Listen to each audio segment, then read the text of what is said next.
कांग्रेस में अपने करीब 1 घंटा 40 मिनट के संबोधन में अमेरिकी राष्ट्रपति ट्रंप ने जहां घरेलू नीतियों की रूपरेखा पेश की, जो फैसले अब तक लिए हैं उसके बारे में बताया, वहीं दुनिया के देशों को भी संदेश दिया। सबसे बड़ा संदेश तो यूक्रेन और रूस युद्ध के मद्देनजर रहा। ट्रंप ने यूक्रेन के राष्ट्रपति ज़ेलेंस्की की चिट्ठी मिलने की बात की और कहा कि ज़ेलेंस्की जो हैं वो उनके नेतृत्व में शांति वार्ता आगे बढ़ाने को तैयार हैं, जो मिनरल डील है वो भी करने को तैयार हैं। इशारा इस बात का कि जिस तरह से वे चाहते हैं बातचीत वैसे ही आगे बढ़ेगी।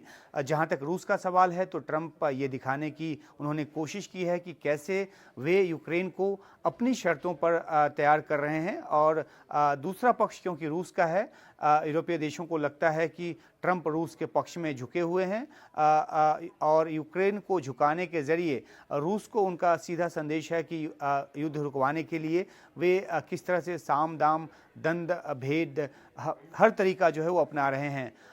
पनामा नहर को लेकर ट्रंप ने दो टूक लहजे में बात की है। कहा कि इस नहर को बनाने के लिए 38,000 अमेरिकियों ने जान दी, लेकिन इस नहर का फ़ायदा जो है जिस तरह से अमेरिका को मिलनी चाहिए वो नहीं मिल रही है।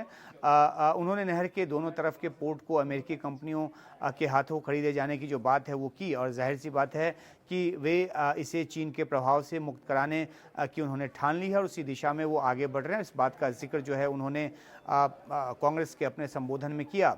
ग्रीनलैंड पर तो ट्रंप ने यहाँ तक कह दिया कि वे इसे किसी भी तरह से हासिल करेंगे और उन्होंने अमेरिका की राष्ट्रीय सुरक्षा और अंतर्राष्ट्रीय सुरक्षा दोनों के लिए इसे ज़रूरी बताया कि यहाँ पे अमेरिका जो है वो ग्रीनलैंड जो है अमेरिका के तहत हो और डेनमार्क जो कि एक नेटो मेंबर है और ग्रीनलैंड उसका स्वायत्त क्षेत्र है। तो सीधा संदेश साफ है ट्रंप का कि ये अमेरिका को चाहिए तो चाहिए, चाहे डेनमार्क का ही ये स्वायत्त क्षेत्र क्यों ना हो।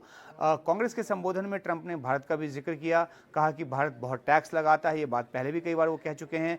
कई देशों के नामों का जिक्र करते हुए उन्होंने कहा कि 2 अप्रैल से वे इन सभी देशों के साथ रेसिप्रोकल टैक्स लगाएंगे, यानी कि जितना टैक्स वो देश लगाते हैं उतना टैक्स उन पर भी लगेगा। यानी कि भारत को टैक्स घटाना होगा या फिर भारतीय सामानों पर समान टैक्स के लिए भारत को तैयार रहना होगा। नेगोशिएशंस की बात है आगे जो भी हो, लेकिन अभी तो ट्रंप का संदेश यही है।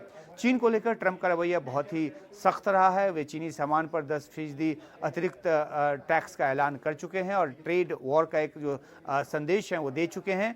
अब जवाब चीन की तरफ से भी आया है कि टैरिफ जंग के साथ साथ हर तरह की जंग जो है वो चीन लड़ने को तैयार है अमेरिका के साथ।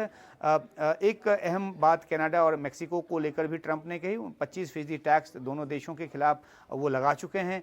कनाडा ने भी टैरिफ लगाने की बात कर अमेरिका से दो हाथ करने का संकेत दिया है।